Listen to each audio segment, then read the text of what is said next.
أكون معقد في شعوري،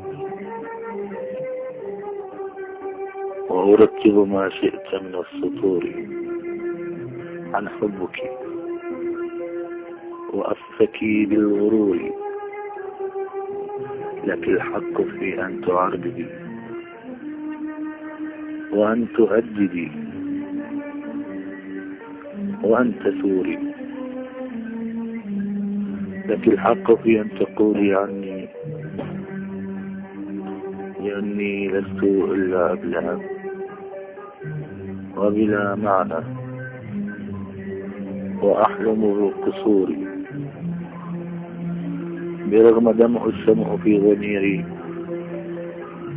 لكن لا أخادع في شعوري.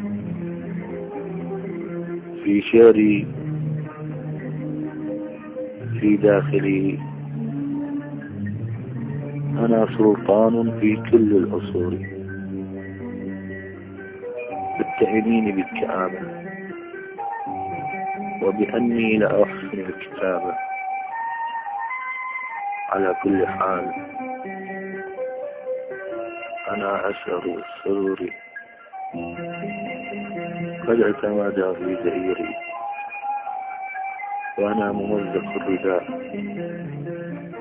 لأني أكتب ما أريد وما أحب، لأني أكتب ما أشاء. فلا تسأليني عن ما كتبت وكيف كتبت وكيف جاء.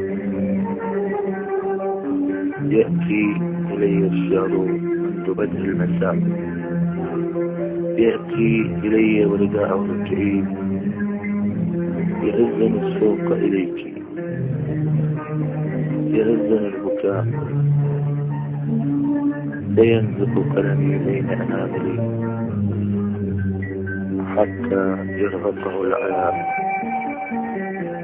وبرغم تهجمي عليك إلا أني أخاف النساء، وبما أني أخافكم فلك الحق أن تقولي ما شئت عني، لأني أخاف أن أصاب بالفناء. فلك الحق أن تقولي.